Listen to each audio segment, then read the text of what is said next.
Ангел Наков, председател на Сдруженијето Спас за нас од Гевгелија, кое што ја покрена иницијативата Спас за Гевгелија, односно спасување на некој начин на градот Гевгелија, на регионот од рудниците кои што масовно, можам слободно да кажам, почнаа да се отвараат или постоеше иницијатива за отварање на во овие региони во Гевгелиско па и Валандовско. Меѓутоа ќе позборуваме малку повеќе и за Валандовско. Јас би сакал, господине Наков, на почетокот да ми кажете докаде се работите со Сдруженијето и со она што вие го поттикнавте како иницијатива за рудникот кој што требаше да се отвори на Кожов планина. Па видите, јас еве да искористиме ова можност, направивме година дена веќе од минатата година кога почна сите овие активности за спроведување на референдумот. Огромна благодарност на претходниот совет, претходниот градоначалник, сегашниот градоначалник, сегашниот совет и сите граѓани на општина Гевгелија што се покаже едно такво ниво на демократичност, на свест за решавање суштински прашања, успешен референдум кој што ја фактички обезбеди иднината на Гевгелија. Во Гевгелија рудници не може се градат веќе. Сите наши идни поколенија може да бидат спокојни од тој аспект.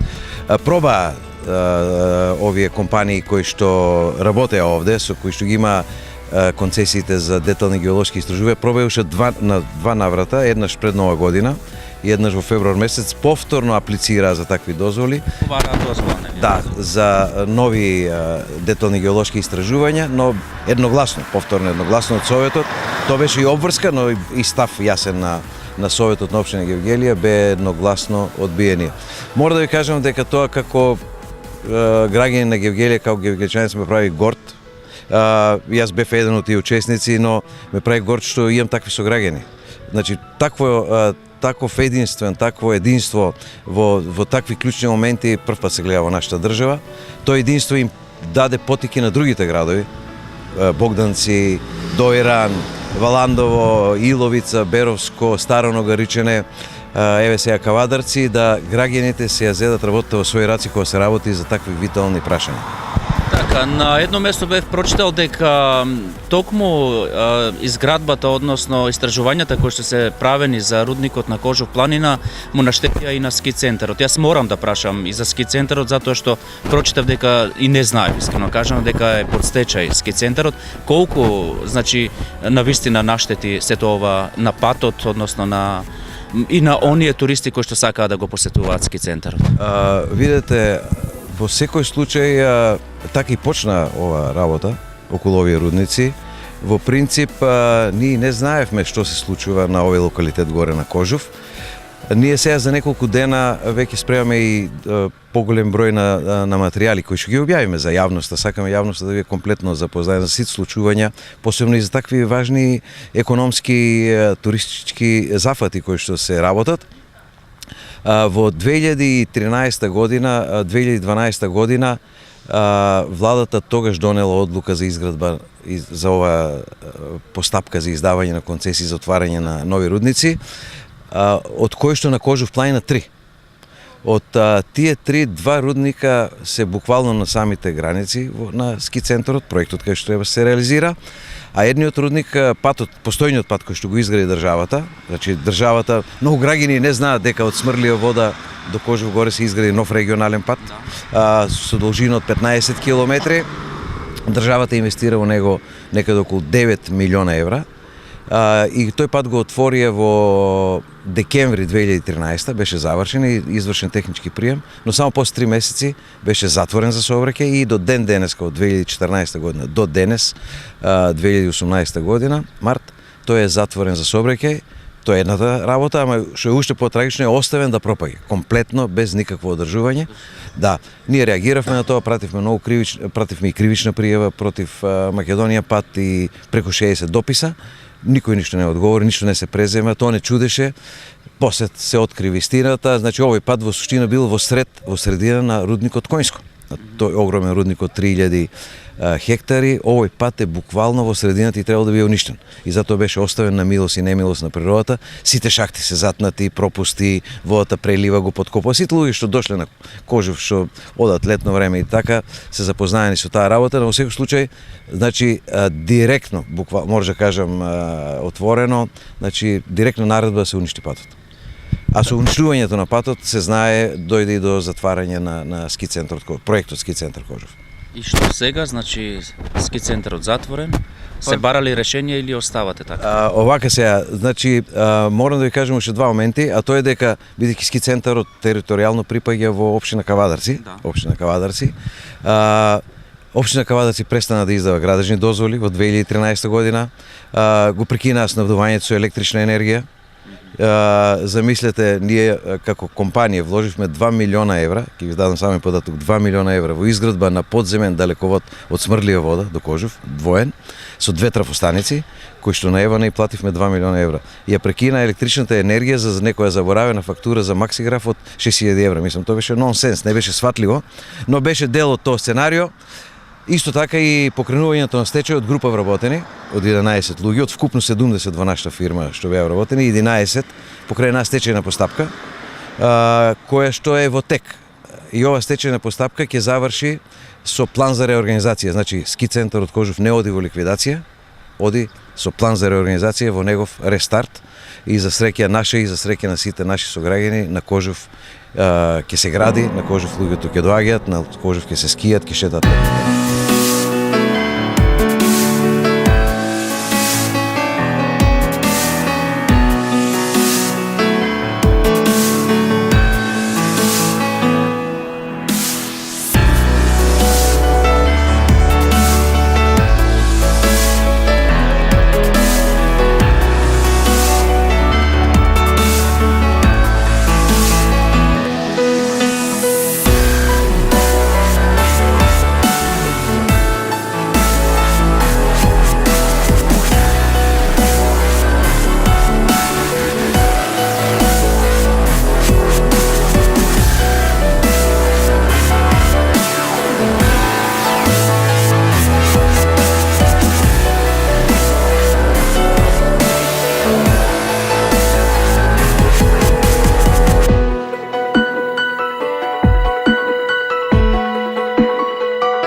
Пред 40 дена Сдруженијето Спас за нас, заедно со неколку други здруженија од регионот, покрена иницијатива за прогласување на национални паркови на повеќе планински предели во овој регион. Претежно на планината Кожов, Беласица, Огржден, ако не се лажам. Господин Наков, за каква иницијатива се работи и еве нешто повеќе околу оваа иницијатива и дали ќе ја реализирате откако владата веќе кажа не за рудникот во Казандол? Да, иницијативата за поточен назив на оваа иницијатива е прогласување на заштитено подрачје на регионот од Огржден, Беласица, Дојран, Кожев, се до масивот Ниџа. Значи тој бил конкретниот заштитено подрачје. Ова иницијатива покренавме заедно со неколку други здруженија од Ново село, Босилево, Струмица, Дојран, Богданци, Валандово, Гевгелија и Кавадарци. Значи таа е една југоисточна иницијатива на југоистокот и наша цел е да овој дел се спроведат сите активности да се прогласи како заштитено подрачје.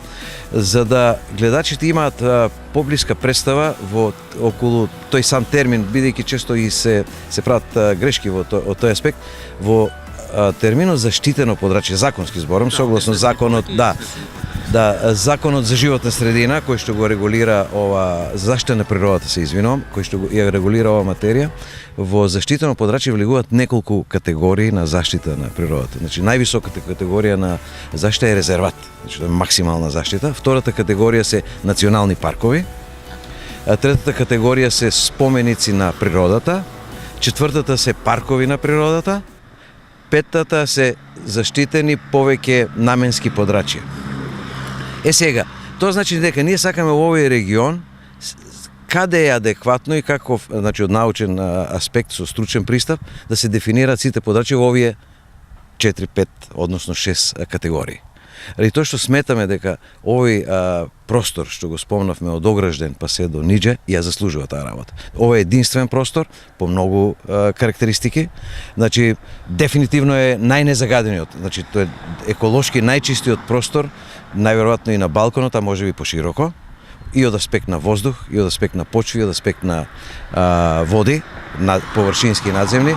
Тој е, тука ни е еден од најголемиот биодиверзитет понуда што можеме било кај да ја најдеме на балканските простори. И голем дел на специфичности од аспект на биодиверзитет кои што имаат локално, но и пошироко значење. Само ќе ви дадам еден пример. Ако го земеме, да кажеме, Гевгелискиот, Кожовскиот дел, сигурно нема да верувате, ама јас гарантирам дека 99,9% од граѓаните кои што одат од Гевгелија за Смрлија вода или за Кожов, не се ни свесни дека поминуваат низ единствениот простор во светски рамки. Значи зборувам во светски рамки, не зборувам европски, балкански, во светски рамки, каде што само на 35 километри воздушна линија ја имате комплетната ботаничка градина. Светска ботаничка градина, да не ви кажам азбука на ботаничарството. Значи, почнувајќи од Гевгелија, кој што е медитерански дел, ние сите тоа го знаеме, само не обрнувам внимание за тоа наше богатство и не е нормално и не е презентирано на ниту еден начин. Сега тоа го работиме веќе со луѓе од природно-математички факултет, од одсекот за биологија. Пазите, кога ќе тргнете од Гевгелија, кој што е класичен медитеран, кај што се присутна смоква, калинка, маки, парнари што ги викаме, трн, до некаде, еве, Горничет, Ново Којнско, на 200 метри надворска висина, потоа почнува шумите на Габер, на Дап, Благун Дап и така натаму, појас кој што држи се до Којнско, некаде до 600 метри. После 600 метра над Којнско, меѓу Којнско и Смрлјова вода, почнуваат буковите шуми, прекрасни букови шуми, кои што држат се некаде до 1800 метра, доаѓаат Борот, Елата и завршува со субалпски пасишта. Тоа е единствен пример, единствена локација во цел свет кај што има таква ботаничка градина. Ова ботаничка градина мора да биде заштитена, значи ова мора да ја добие највисоката заштита.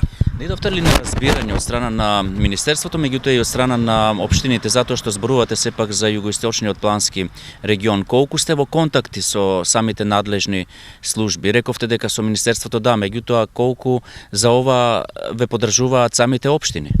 Видете, значи овој процес ние сакаме да го спроведеме како граѓанска иницијатива. Значи точно е првите контакти, сега тоа што го работиме, тоа ќе организираме некаде во мај месец средба на сите општини кои што го опфаќа овој проект, овој план, тој е број 1, но уште поважно, ние сега ќе почнеме од април месец, значи соработка информации со граѓаните. Ова е граѓанско прашање. Знаете, советите, општините, државата се второстепени, третостепени. Ова е интерес на граѓаните. Граѓаните живеат на овие подрачја, граѓаните и на крајот ќе ви кажам, да, граѓаните ќе одлучат што ќе биде со оваа работа. Не може да одлучуваат некои други органи во нивно име. Тука нема пренос на демократија. Ова е директна демократија. Тоа го направивме со референдумот. Не сакаме рудници. Сега ќе направиме слична работа. Сакаме ова да биде заштитено подрачје. Мислам, граѓаните кажат, не јас. Наше да ги информираме граѓаните што имаме. Кој е нашето богатство и зашто треба ова се направи. Знаете, имаше една, само што објавивме иницијативата, на пример еден овој новинар таму, не го познам човекот, чат пат го читам, тој Геровски од Скопје, веднаш со негативен став. Он мислам, он е лобист на рударите, знаете, он се залага за рударството, ширење на рударство, експлоатација, копање на рудници, така натаму. Нивен голем лобист, али тоа е негова работа, немам ништо против. Но, да скокнеш веднаш против народот на југоистокот, да ги омаловажуваш, еј деца, кај што се занесувате, какви национални, мислам, тоа е срамота, пази, тоа е брука, тоа е омаловажување на сопствениот народ. А зошто ви го кажувам ова?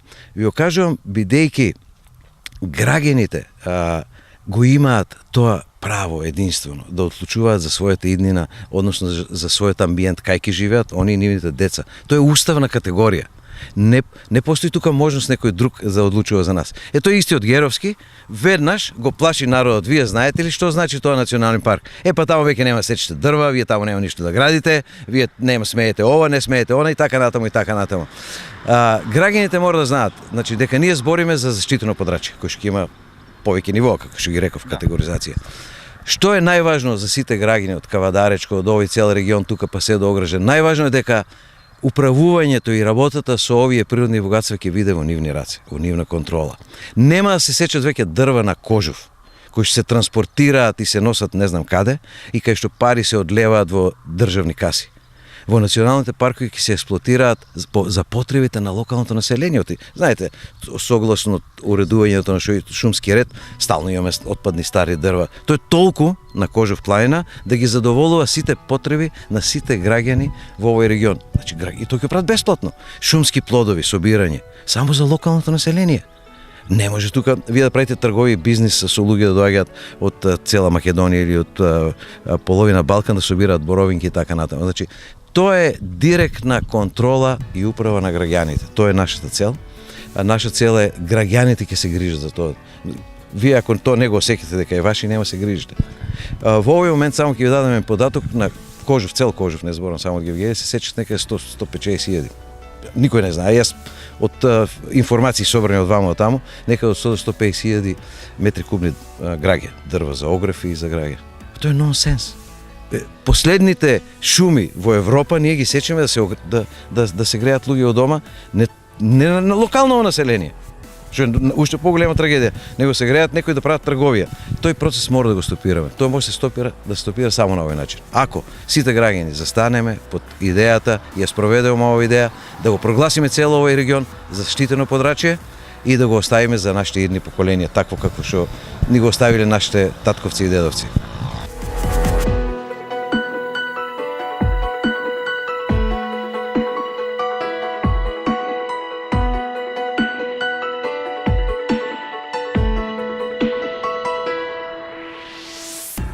Пред да се сретнеме, односно да го направиме ова интервју, ми рековте дека денеска заминувате за Солун, односно во Грција, не знам точно дали во Солун, без разлика што емисијата ќе се емитува малку подоцна, значи за неколку дена. Би сакал да знам каква е вашата соработка со тамошните здруженија, затоа што во тој предразговор рековте дека токму одите на едни вакви слични протести какви што имаш и овде во Валандовско, во Гевгелиско против родниците.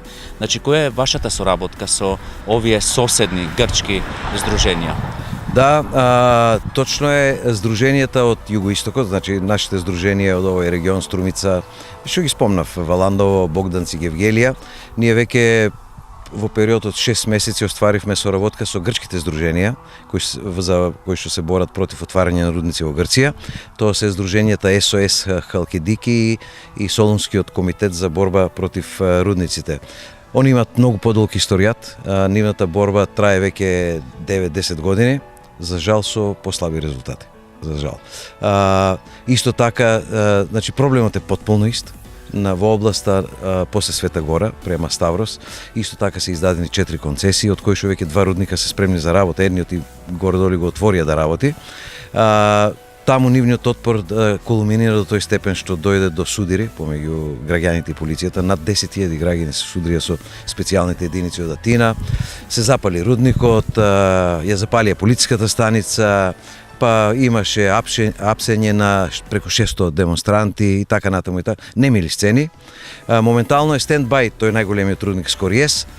И они денеска исто така во нивната агенда на информирање на јавноста, протести, денес имаат во Солун закажено протест во кој што ја изразуваат нивната загриженост и значи директна порака дека рудник не смее се отвора на Скориес, не смее до Света Гора, да ги загрозува над 30.000 луѓе таму што живеат, туризмот во тој регион и така натаму. Ние остваривме соработка со нив, како што ви реков, во последните 5 месеци.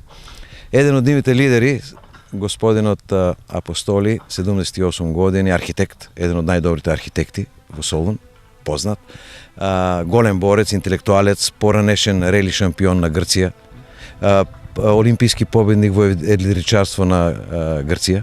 Значи, фантастичен човек, огромен потенцијал. Кога прв пат се сретнавме, иако многу малку пред тоа знаеше за нашата држава, ама информиран за успешниот референдум во Гевгелија, они не верувале дека е возможна таква работа. После нивната толку долгогодишна борба, нешто позитивно се случува и тоа блиско до нив. После многу краток разговор, само рече, ова е тоа што нас ќе не обедини. Ова се нашите заеднички проблеми, а не овие глупости што ни ги креираат нашите политичари. И мора да ви кажам дека со сите тие луѓе, како да ви кажам, се ова што ни го наметнуваат политичарите станува банално, знаете. Банално, кога гледате дека имате ист проблем, кога гледате дека ви скроили иста судбина, кога гледате дека сакат да ви избркат од дома, да ви го уништат живеалиштето, подземните води, гледате дека сите сме исти, дека нема никакви разлики, дека само подпаѓаме под одредени пропагандни, политички шеми кои што не знам зашто се случуваат и не сакам ни да знам на крај крајeva и затоа ние сме денес во Солун, како што они доаѓаа на нашите митинзи, како што они ни надава наша поддршка. Така ние сме денес со Сдруженијето од Богданци, од Валандово, од Струмица, ќе бидеме присутни на тој митинг да им кажеме на нивните сограѓани од Солун дека ова се нашите вистински проблеми. Така, јас ви благодарам за разговорот, ако немате што да додадете. Претпоставувам и сакам да бидеме во контакт и понатаму, затоа што и ние стартувавме од пред еден месец и постојано да ги информираме нашите гледачи за вашите активности. Што за крај? Па, јас само би ви се заблагодарил, ви посакувам успешна работа, среќа во работата. Граѓаните, единствен начин да се комуницира со граѓаните се медиумите. Граѓаните мора да бидат информирани, јас ви благодарам што ни давате таква можност и ќе бидеме благодарни доколку овие сметаме дека ова активност за зачувување на нашиот регион е многу важна работа, да си го заштитиме. Значи еден чекор поминавме. Сега да направиме вториот чекор, да го прогласиме ова подрачје за заштитено подрачје, да одговориме на сите прашања, на сите недоразбирања. Ние ќе имаме една поголема трибина во Гевгелија, ќе свикаме, ќе поканиме и вас, така да ви благодарам за поканата и да бидеме здрави и живи. Благодарам. На располагање сме секое време.